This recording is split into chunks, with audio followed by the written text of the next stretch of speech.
Based on the article below, create a completely new article compared to the original article. I want the article to be significantly lengthened, with sentences rephrased creatively and new details added to each paragraph. You can even invent new elements and provide detailed analysis of each section.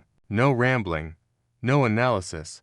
Focus on the main ideas of the original article. The opening sentence will always be a greeting.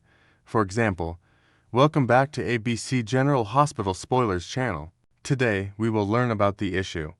I want my article to be between 7,000 and 9,000 characters. The Quartermaine deception. Tracy and Michael uncover a deadly impostor. The elegant walls of the Quartermaine mansion have witnessed countless family dramas over the decades, but nothing could have prepared the storied family for the bombshell that would rock their world following Monica Quartermaine's peaceful passing. What began as a routine while reading quickly spiraled into a web of deception, fraud, and murder that would forever change the legacy of Port Charles' most prominent family. When Alexis Davis gathered the Quartermaine clan in the living room to read Monica's final wishes, the family expected the usual distribution of sentimental items and perhaps some financial provisions for the grandchildren. Michael Corinthos, Monica's beloved grandson who had lived in the mansion with his children, fully anticipated inheriting the family home expectation that Tracy Quartermaine had repeatedly voiced. Instead, the will contained a shocking revelation that left everyone speechless.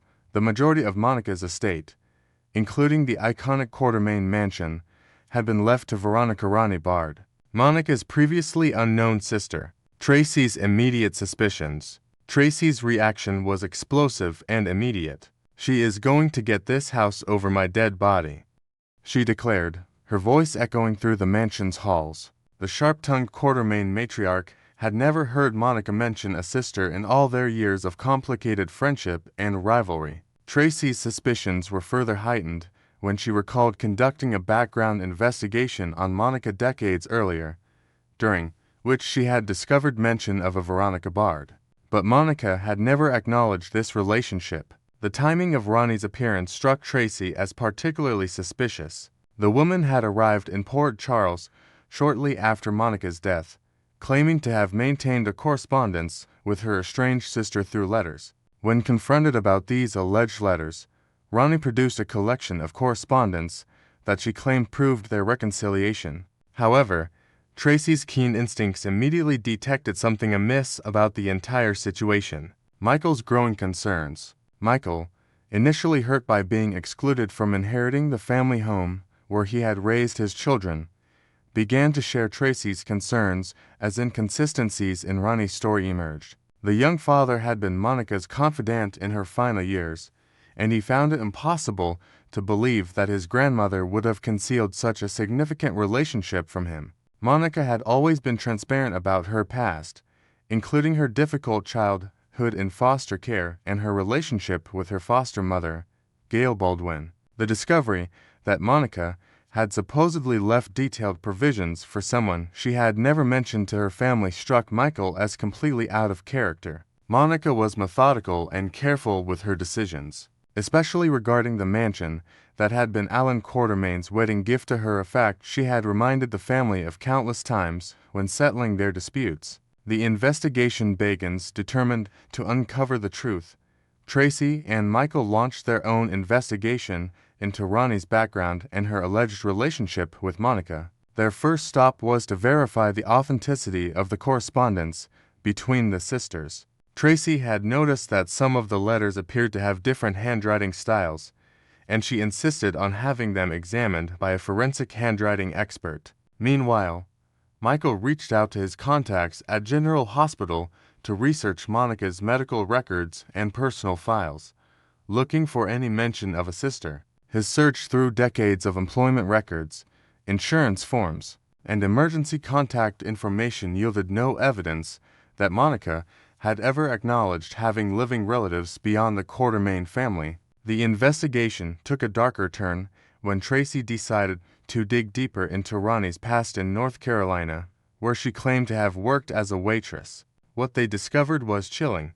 Public records showed that Veronica Bard had indeed existed, but she had died in a car accident 3 years earlier. The woman claiming to be Monica's sister was an impostor. Uncovering the truth, the revelation that the real Ronnie Bard was deceased sent shockwaves through the Quartermaine investigation team. Tracy immediately suspected that someone had orchestrated this elaborate deception to steal the family fortune, and her mind turned to Martin Gray, who had been seeking revenge against her for months. Martin's discovery of a letter addressed to Monica at Drew's house suddenly took on sinister implications had he used this information to create the perfect fraud. Further investigation revealed that the impostor had done extensive research on Monica's past, including details about her foster care experience and estrangement from her biological family. The fake Ronnie had crafted a compelling backstory that explained years of separation while tugging at Monica's heartstrings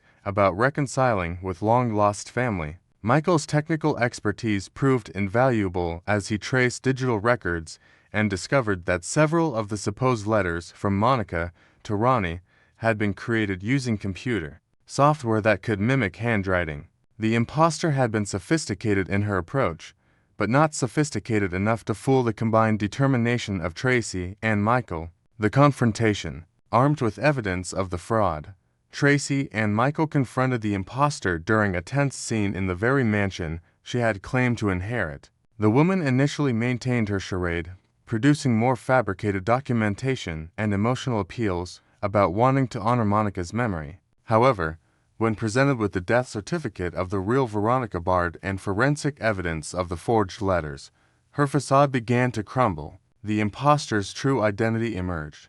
She was Margaret Whitman, a former associate of Martin Gray who had been promised a substantial cut of the Quartermaine fortune in exchange for playing the role of Monica's sister. Martin had discovered the connection between Monica and the real Ronnie Bard through the letter found at Drew's house and had crafted the entire scheme as his ultimate revenge against Tracy. Swift justice. Tracy wasted no time in exposing the fraud and demanding justice. With Michael's support and the evidence they had gathered, she contacted both the police and the family's attorneys to have the fraudulent will challenged and the impostor arrested. The fake Ronnie's claims to the Quartermaine estate were immediately invalidated, and she was charged with fraud, forgery, and identity theft. The revelation of Martin Gray's involvement in the scheme provided additional satisfaction for Tracy, who had long suspected the lawyer of harboring malicious intent toward her family. His disbarment and criminal charges served as a warning to anyone who might attempt to manipulate the Quartermaines in the future.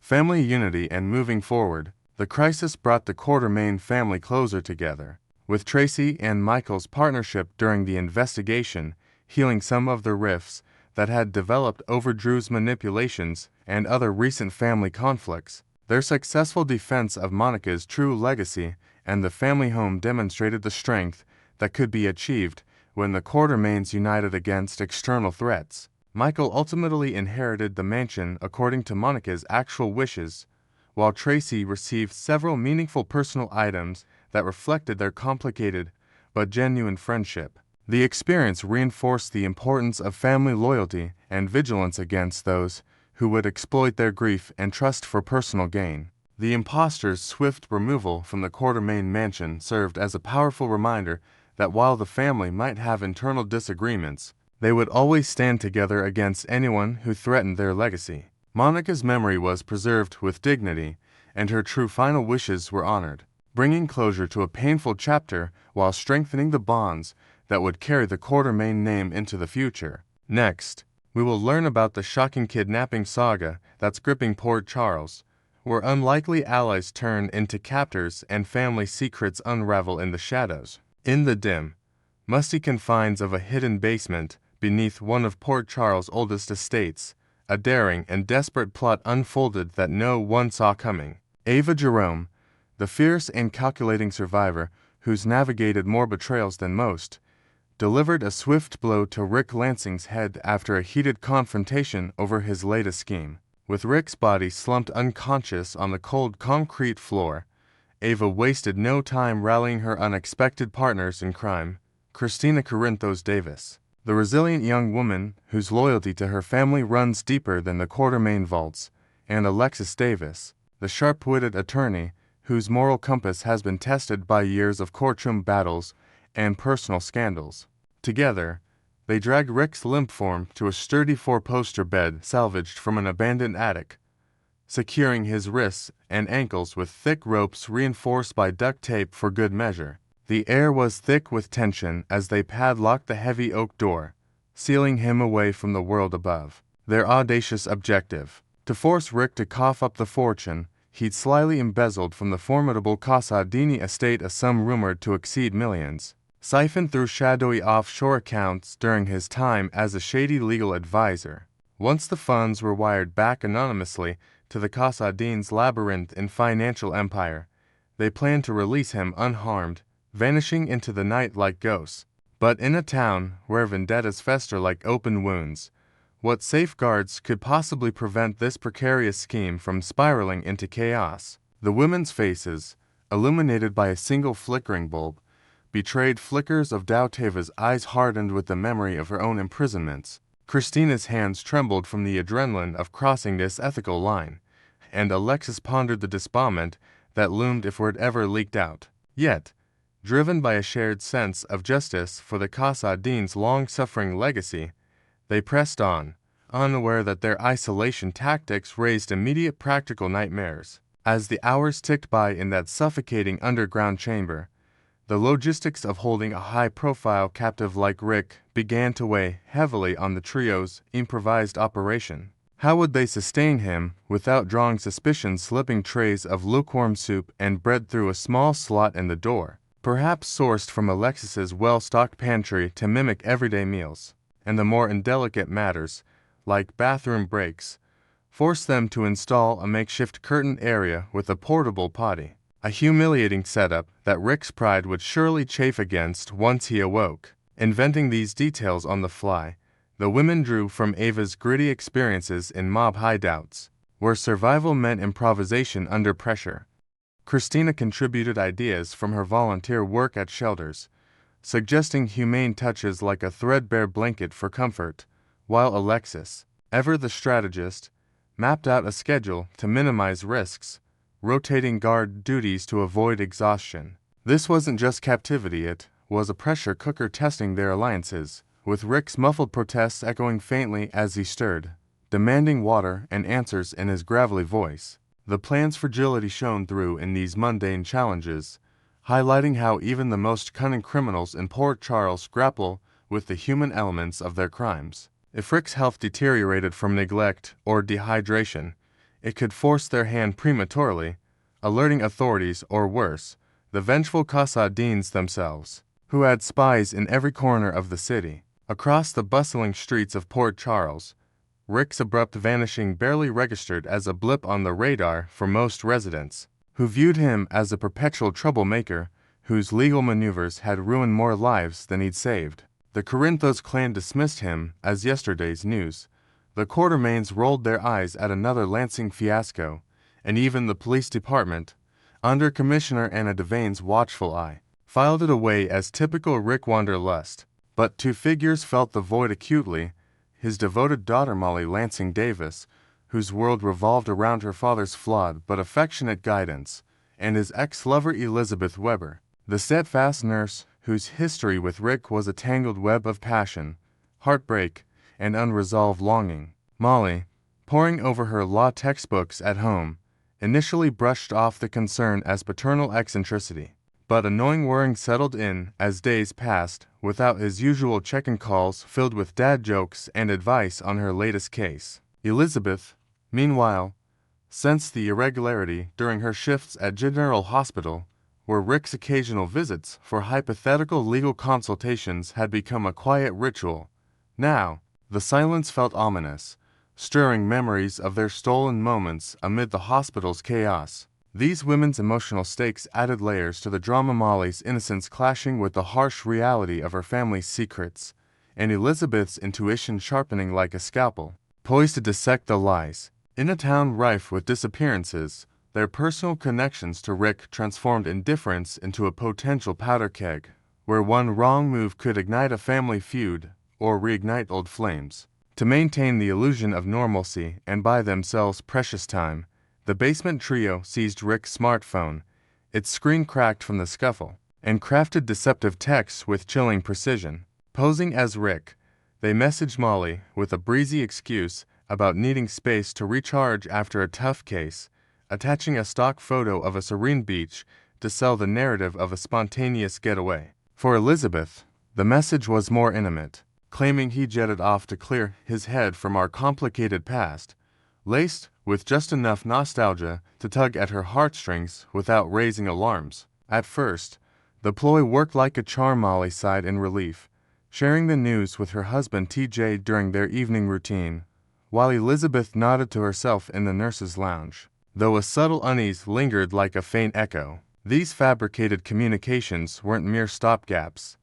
They were psychological ploys, drawing on Alexis's expertise in crafting alibis from her attorney days, Ava's flair for manipulation honed in high society deceptions, and Christina's youthful insight into family dynamics to make the lies feel authentic. Yet, cracks began to show as Molly cross-referenced timelines with Rick's recent appointments, and Elizabeth recalled his aversion to travel without notifying loved ones. This digital facade underscored the plot's high-wire act, where technology both shielded and sabotaged the captors, potentially unraveling if forensic traces led back to the phone's true location in Alexis's home. Just as Elizabeth's doubts crystallized into action, perhaps planning a casual drive-by to Rick's apartment, she received an anonymous call that shattered the fragile peace, the caller ID flashing Alexis's name like a warning flare. On the other end, Alexis's voice trembled with forced composure, relaying a garbled story of Rick's sudden departure amid static that hinted at duress. Unbeknownst to Elizabeth, Rick had wriggled free from his bonds during a brief lapse in vigilance, his lawyer's cunning turning a loosened knot into an escape tool. He cornered Alexis in the kitchen upstairs, pressing a shard of broken glass from a shattered vase to her side while demanding she make the call. The conversation crackled with urgency, Alexis's words clipped as Rick whispered threats about exposing her role in past cover-ups. But fate intervened when Ava, lurking in the shadows like a panther, ambushed him from behind with a heavy iron skillet, sending him crumpling once more. In that chaotic instant, Elizabeth caught a muffled thud, a sharp gasp, and the unmistakable clatter of something metallic hitting the floor, sounds that pierced the veil of deception like bullets. Hanging up in confusion, Elizabeth's mind raced, piecing together the anomalies, the uncharacteristic strain in Alexis's tone, the abrupt cutoff, and Rick's radio silence aligning too neatly with her rival's involvement. This pivotal call wasn't just a slip-up, it was the spark that could engulf the entire scheme, forcing Elizabeth to confront the blurred lines between friend, foe, and family in Port Charles' intricate social tapestry. Elizabeth Weber's reputation as General Hospital's unflappable head nurse and devoted mother to her three sons Cameron, Jake, and A. Denby lies a storied past of amateur sleuthing that has saved lives and unraveled conspiracies time and again. Her spidey sense, as colleagues affectionately call it, stems from years of navigating the Weber-Spencer legacy of resilience, where intuition often trumped evidence in the face of danger. Most vividly, in a recent chapter of Port Charles Intrigue, Elizabeth teamed up with her ex-husband Lucky Spencer to expose Cyrus Renault as the elusive Digitalis killer, a villain whose toxic schemes poisoned the city's elite. Posing as undercover assets, they infiltrated Renault's network through late-night stackouts and encrypted communications. Elizabeth's medical knowledge decoding clues hidden in hospital records, while Lucky's detective skills traced the killer's digital footprints. That victory not only cleared innocent suspects but deepened Elizabeth's trust in her instincts, teaching her to question official narratives and follow hunches to hidden layers. Earlier exploits included her covert role in the Casa Dini Island escape during the Helena era, where she smuggled vital intel past guards, and aiding Jason Morgan in dismantling a black market organ ring by posing as a grieving donor. These adventures have honed her into a quiet force, blending empathy with espionage, and now, with Rick's fate in the balance, she might deploy similar tactics, perhaps hacking into phone logs with Franco's old tech savvy, or enlisting Terry Randolph for discreet surveillance. If Elizabeth turns her gaze to Alexis's sprawling Victorian home on the outskirts, complete with its overgrown garden and creaky gates. She could stumble upon overlooked clues like tire tracks from Ava's getaway car or Christina's forgotten earring in the driveway. Should Elizabeth orchestrate a daring rescue, bursting through that basement door with flashlight in hand and determination in her eyes, it could mark the dawn of a rekindled romance Rick has covertly yearned for since their last parting amid custody battles and betrayals. Imagine the scene: Rick, disheveled but dashing, gazing up at her with gratitude that blossoms into confession, their hands clasping as she unties him, whispering promises of a fresh start away from poor Charles' toxicity. This union might heal old wounds, with Elizabeth's stability anchoring Rick's wandering spirit, leading to collaborative ventures like pro bono legal aid at the hospital or family outings with Molly bridging their divides. Yet, the fallout for Alexis, Christina, and Ava would be cataclysmic, the attorney facing felony charges that end her career, her daughter grappling with the moral stain of complicity, and Ava dodging renewed scrutiny from Sonny Corinthus's empire. Invented twists could amplify the drama. Perhaps Rick, in a vengeful turn, withholds the money's return to leverage his freedom, or Molly arrives unannounced, mistaking Elizabeth for an intruder and escalating the confrontation into a tearful standoff. The women's alliance might fracture under the pressure, with Ava fleeing to New York contacts for protection while Christina seeks redemption through anonymous tips to the PCPD. Elizabeth's intervention thus becomes a double-edged sword, salvaging one life while dooming others to reckonings that ripple through generations. Questioning whether hero in poor Charles always comes at the cost of another's downfall. Do you think Elizabeth will swoop in to save Rick and spark their epic love story? Or will the basement trio's plan implode in ways that shatter the Davis family forever?